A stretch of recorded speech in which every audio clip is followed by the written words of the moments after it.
உங்களுக்கு அன்பின் வாழ்த்துதல். என் தேவன் நல்லவராயிருக்கிறார். அன்பு பிள்ளைகளே, தேவன் இன்றைக்கும் உங்களுக்கு ஒரு நன்மை செய்வார்.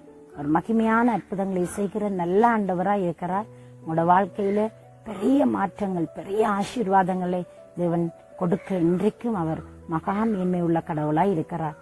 நம்மளுக்கு ஆசீர்வாதத்தை கொடுப்பதற்காகவே நம்முடைய ஆண்டவர் இந்த பூலகத்திற்கு தம்மை தாழ்த்தி மனித ரூபம் எடுத்து மனித சாயலானார் என்று சொல்லி பார்க்கிறோம். கர்த்தருடைய பிள்ளைகளே, கர்த்தர் நமக்கு எப்பவுமே ஆசீர்வாதங்களை கொடுக்கிறவர் அல்லவா? நம்முடைய தேவைகளை பார்த்து நம்முடைய தெய்வம் பெரியவர் அல்லவா? நம்மோடு கூட இருந்து நம்முடைய வாழ்க்கையில பிரதான மாற்றங்களை கொடுத்து நம்மை சரித்திரத்தில் சான்று பகிர்கிறவரா தேவன் என்னையும் உங்களையும் மாற்ற இன்றைக்கும் மகிமை உள்ள கடவுளாய் இருக்கிறார்.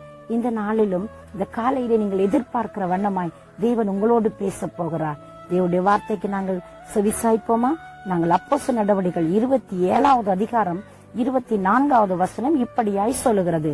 பவுலே, பயப்படாதே, நீ ராயனுக்கு முன்பாக நிற்க வேண்டும். இதோ உன்னோடு கூட யாத்திரை பண்ணுகிற யாவரையும் தேவன் உனக்கு தயவு பண்ணினார் என்றான் என்று சொல்லப்படுகிறது. அன்பு பிள்ளைகளே, தேவன் இந்த இடத்திலே அருமையாய் பவுலை தைரியப்படுத்துகிறார். பவுல் என்கிற மனிதரை குறித்து உங்களுக்கு தெரியும். இவர் கமாலியலுக்கு கீழ் கல்வி கற்று ஒரு பெரிய சிறந்த கல்விமான், ஒரு பெரிய பண்டிதர் என்று கூட நாம் சொல்ல முடியலாம். இவர் ஒரு மிகவும் வைராக்கியமான ஒரு ஜூத குலத்தை சேர்ந்தவர். ஆண்டவருக்கு வைராக்கியத்தோடு செயல்பட்ட ஒரு தேவ மனிதர். தேவன் அவரை சந்தித்தார்.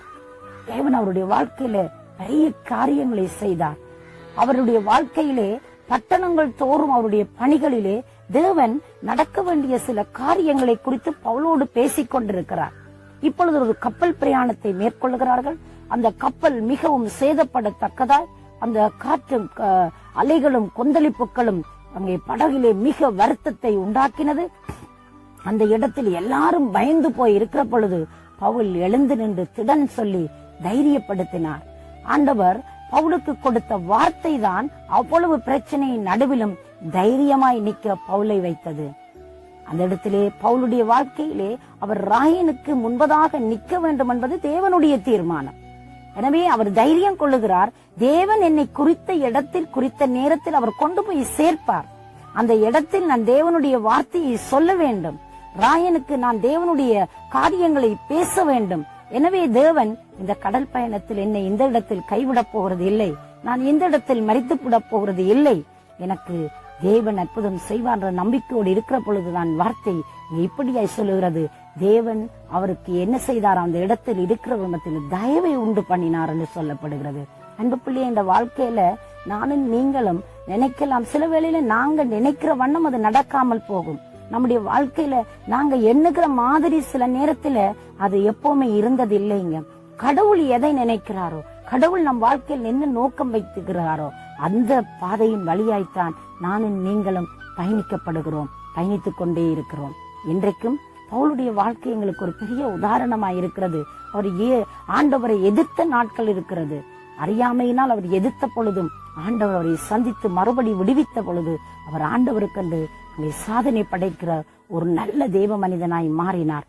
அந்த மனிதனை வந்த ஆபத்துக்கள், வந்த நிந்தனைகள், அங்கே கல்லறிந்து அவன் செத்து போய் விட்டான் என்று சொல்லி அவரை போட்ட பொழுதும் அவர் எழுந்திருந்து தேவனுடைய திருப்பணியை சரியாக செய்து முடித்தார் என்று சொல்லி சரித்திரத்தில் நாங்கள் பார்க்கிறோம். இன்றைக்கு பவுலுக்கு ஆண்டவர் தாமே தைரிய கொடுக்கும்படியான வார்த்தையை அனுப்புகிறார். நான் உனக்கு தயவு பண்ணுவேன். நீங்க பாருங்களேன், அங்கே மெலித்தா தீவிலே போய் அவர்கள் அங்கே தங்கி இருந்து குளிருக்கு நெருப்பை மூட்டி அங்கே இருக்கிற பொழுது விறகெடுக்க போன பொழுது விறகிலே இருந்து அந்த விறகுக்குள் இருந்த பாம்பு அவரை கடித்தது. அவ்வளவு மனிதர்கள் மத்தியிலும், அத்தனை பேர் பயணித்தவர்கள் மத்தியிலும் பவுலுக்கு மட்டும் பாம்பு கடித்தது.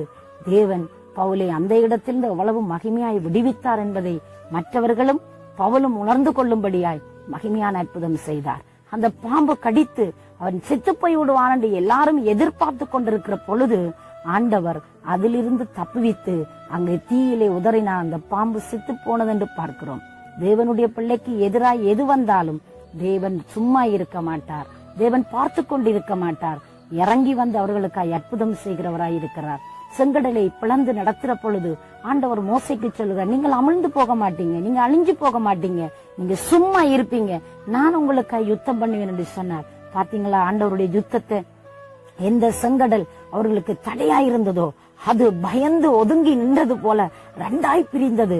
மக்கள் மகிமையாய் வெற்றி களிப்போடு ஆடலோடு பாடலோடு அந்த இடத்தில் இருந்து அவர்கள் கடந்து செல்கிறார் என்று சொல்லி நாங்கள் பார்க்கிறோம். அன்பு பிள்ளைகளே, அந்த ஆண்டவர் அங்கே எந்த செங்கடல் வழிவிட்டு கொடுத்ததோ அதே செங்கடல் எதிரி படைக்கு புதைகுழியாய் மாறி ஒரு ஈயக்குண்டு அமிழ்ந்தது போல அவர்கள் எல்லாரும் அமிழ்ந்து அழிந்து போனார்கள்.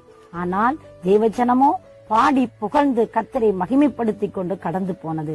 பவுல் செத்து போய் விடுவான் என்று சொல்லி எல்லாரும் நினைத்த பொழுது தேவன் அதிலிருந்து தப்புவித்து எல்லார் மத்தியிலும் தயவை உண்டு பண்ணி தேவனுடைய திட்டத்தின் பால் தேவனுடைய சித்தத்தின்படி அவர் எல்லாவற்றிலும் எல்லா இடங்களிலும் தேவனுடைய வார்த்தையை திருவசனத்தை வல்லமையாய் அதிகாரத்தோடு ஆதாரத்தோடு பிரசங்கம் பண்ணி தேவனே அங்கே மகிமையானவர் கர்த்தரே தெய்வம் என்பதை உறுதிப்படுத்தினார். தேவன் சொன்ன வார்த்தைகள் ஒன்றும் வெறுமனையாகல, அவர் வாக்கினால் சொன்னதை கரத்தினால் நிறைவேற்றுகிற கடவுளாயிருக்கிறார். பவுலின் கையினால் தேவன் விசுவசித்த அற்புதங்களை செய்தார் என்று அப்போஸ்தலர் நடவடிக்கைகளிலே நாங்கள் படிக்கிறோமே. அன்பு பிள்ளைகளே, இன்றைக்கும் பவுலுக்கு தயவுண்டு பண்ணி பவுலுடைய வாழ்க்கையிலே தேவன் வைத்ததான திட்டத்தை அவர் நிறைவேற்றி முடித்தது போல இன்றைக்கும் தேவன் அற்புதம் செய்ய வல்லவராயிருக்கிறார். அவரை நோக்கி பார்க்க எத்தனை பேர் ஆயத்தமாயிருக்கிறீங்க?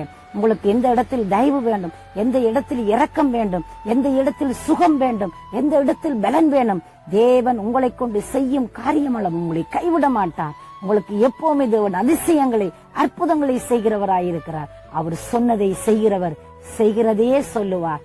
அவர் சொன்னதுதான். அன்பு பிள்ளையே, காற்றையும் கடலையும் அதற்றினவர், அவைகளை எல்லாம் அமைதிப்படுத்தின ஆண்டவர் இன்றைக்கு உங்களோட வாழ்க்கையில வல்லமை உள்ளவராய் இருந்து அவர் விடுதலை கொடுக்க வல்லவராயிருக்கிறார். அவரை நோக்கி பார்க்கிறீங்களா?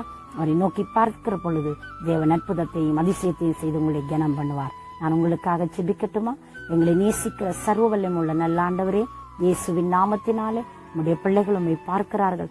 எந்த இடத்தில் தயவு இரக்கம் தேவை என்று நிற்கிறாங்களோ அப்பா, நீங்க உதவி செய்யுங்க.